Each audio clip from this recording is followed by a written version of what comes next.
Fala, gente, beleza? Videozinho novo do treinamento com os Zeus, né? Esse vídeo a gente está trabalhando o controle de impulso na posição de double down, né? Então ele já fez um treino de double down, então é o que eu peço para ele, essa posição do segundo deita. O primeiro deita eu quero que ele deite, o segundo deita eu quero que ele encoste o focinho no chão e fique o mais parado possível. E aí eu vou colocar uma série de distrações ao redor dele, começando por mim, aí me movimentando ao redor dele e pedindo, dizendo que o que ele deve fazer, que é simplesmente ficar parado.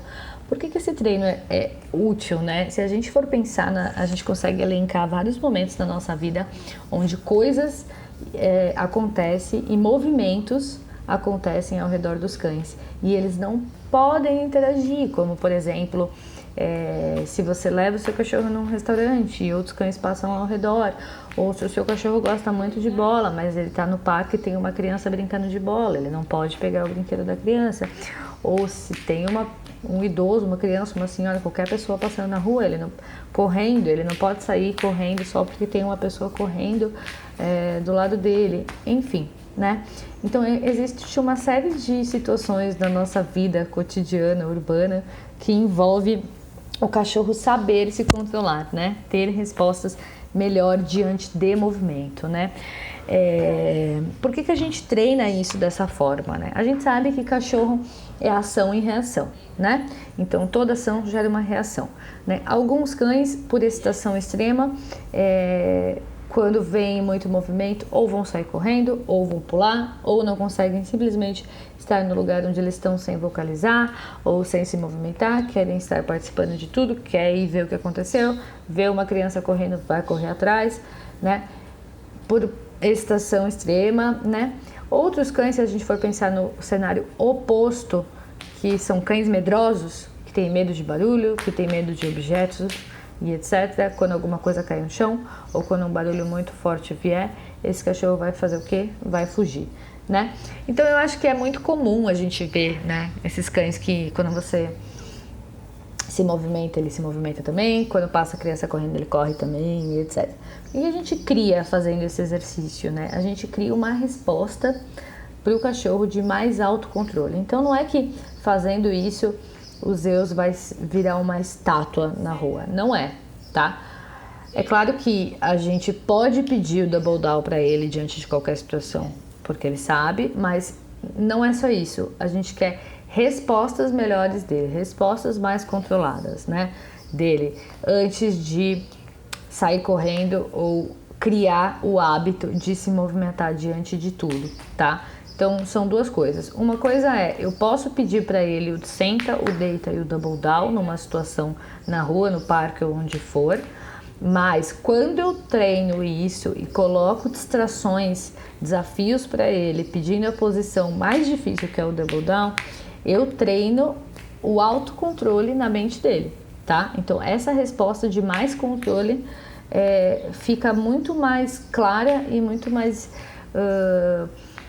pronta na cabeça do cachorro diante de movimentos. Aquilo não se torna mais um evento para ele, se torna algo normal existir movimentos de objetos, movimentos de coisas e barulhos ao redor dele, tá? Então por isso que eu simulo corridas, por isso que eu pego objetos e me movimento com objetos, tá? Porque isso é o que acontece dentro da casa das pessoas, isso é o que acontece em diversos lugares, né? Tudo que a gente não quer de um cão doméstico é que ele tenha uma reação de correr diante de uma ação de movimento ao redor dele. Se a gente for pensar em criança no mesmo ambiente, então nem se fale, né? Então, esse momento de treino, a gente utiliza, agora eu estou usando esses ossinhos, né? Os body toys, que são os brinquedos dele, e simulando com esses brinquedos dele. Você vê que ele se excita, quer pegar, é uma coisa que ele gosta,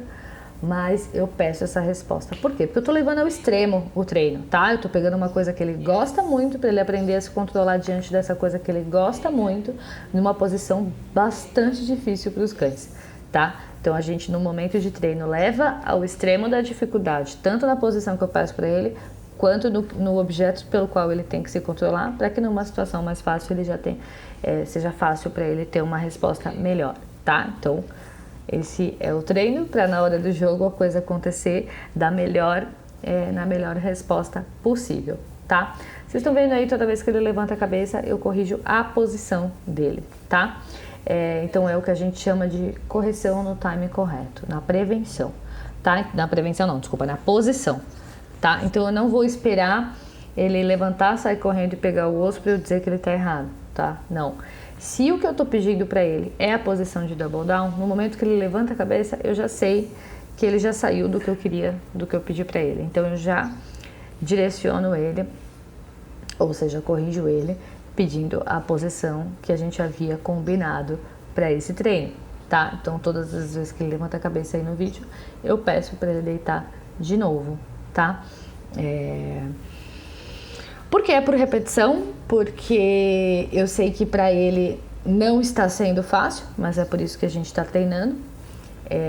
Autocontrole não é fácil, mas é por isso que a gente está treinando. E se eu não faço a correção de posição, eu acabo não construindo, não ajudando ele a construir essa resposta mais controlada diante dos movimentos, tá? Então, por isso que a gente começa de um jeito mais fácil e vai trazendo dificuldades, né? Para ver o cachorro avançar no nível de autocontrole. Isso, gente, também é até uma questão de segurança se a gente for pensar a quantidade de... isso que eu tô jogando para ele é um Bud Toys, mas e se cair um produto de limpeza, um veneno ou coisas do tipo, isso acontece? A gente ter uma resposta mais controlada do cachorro, de repente, nos ajuda ali a prevenir algum tipo de acidente também, né? E aí eu vou dificultando. Agora eu pego a cadeira, tem o barulho da cadeira, o movimento da cadeira, o meu movimento de sentar e os ossinhos que ele gosta. E aí, quanto mais eu vou aumentando o desafio, quanto mais ele vai me respondendo melhor, tá? E aí ele tá, vocês podem ver que do começo para agora, do começo, desde quando eu comecei a pegar os ossinhos, ou como ele já erra menos, né? Erra menos no exercício. Ou seja, construiu mais autocontrole diante desse momento. Entendeu o que eu tô pedindo para ele. Algumas pessoas podem ter a dúvida, né? Será que a gente deixar o cachorro tão controlado diante dessas coisas que ele quer, mas não pode pegar, não deixaria ele mais ansioso e mais vidrado nesses objetos? Deixaria se eu não tivesse direcionado a posição que eu quero dele, tá? Então, se eu simplesmente tivesse... se ele tivesse a possibilidade de tentar pegar, de se movimentar ou de se excitar através do movimento, né? Ou seja, levantar e se excitar, eu poderia estar deixando ele mais ansioso. Mas como eu estou direcionando ele, dizendo o que ele tem que fazer diante dos movimentos e dos brinquedos e dos objetos, isso não acontece. Eu estou dizendo para ele como ele deve ficar diante daqueles objetos naquele momento, tá? Então não cria essa ansiedade.